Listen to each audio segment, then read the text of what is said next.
ব্যাখ্যা ইউটিউব চ্যানেলে আপনাদের সবাইকে আমি ওয়েলকাম জানাচ্ছি। আমি রঞ্জিতা।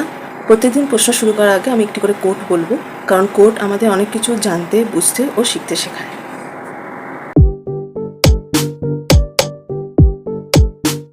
আজকের প্রশ্নটি হলো, বন্যা কি?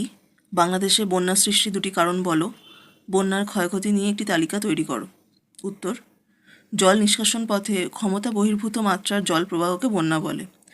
তার মানে হলো, জল নিষ্কাশন পথ বলতে নালা নর্দমা এসব বোঝাচ্ছে, যেখানে থেকে জল পাস হয়, সেখানে যেটুকু জল পাস হবে তার থেকে বেশি পরিমাণে যখন জল চলে আসে, সেই জলপ্রবাহকে তখন বন্যা বলছি।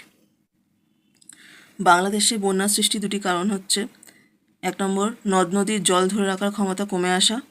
নদী ভাঙন, বর্জ্য অব্যবস্থাপনা সহ নানা কারণে নদ নদী ভরাট হয়ে যাওয়ায় এদের জল ধারণ ক্ষমতা কমে গেছে।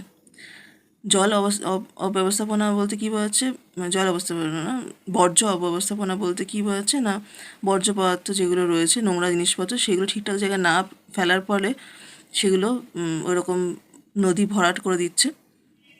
তাই ঠিকঠাক জায়গায় নোংরা আবর্জনা ফেলা দরকার, ভীষণ জরুরি।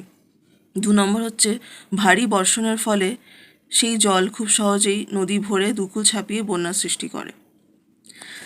নেক্সট হচ্ছে, বন্যার ক্ষয়ক্ষতি নিয়ে একটি তালিকা নিচে উল্লেখ করা হলো। 1 নম্বর, ঘরবাড়ি ও গৃহস্থালী সামগ্রী ধ্বংস হয়। 2 নম্বর, অনেক জমির ফসল নষ্ট হয়। 3 নম্বর, গবাদি পশু, হাঁস মুরগি জলের তোড়ে ভেসে যায়। 4 নম্বর, বিভিন্ন শিক্ষা প্রতিষ্ঠান ক্ষতিগ্রস্ত হয়। পাকা সড়ক ও কাঁচা রাস্তাঘাট ক্ষতিগ্রস্ত হয়। তারপর বিশুদ্ধ জল ও খাবারের তীব্র অভাব হয়। নেক্সট হচ্ছে, গাছপালা গোড়া পচে গিয়ে গাছ মারা যায়। এরপর হচ্ছে, জলবাহিত রোগ যেমন ডায়রিয়া, আমাশয়, টাইফয়েড, জন্ডিস ইত্যাদি ছড়িয়ে পড়ে, মানুষ অসুস্থ হয়ে পড়ে। আর লাস্ট হচ্ছে, ফসলি জমির ওপর বালির আস্তরণ পড়ে যায়, মানে যেই জমিতে ফসল ফলে সেই জমির ওপর যদি বালির আস্তরণ পড়ে, তখন সেই জমিতে ফসল ফলানো খুব মুশকিল হয়ে পড়ে। দেখা হচ্ছে নেক্সট ডে আরও একটি নতুন ব্যাখ্যা নিয়ে।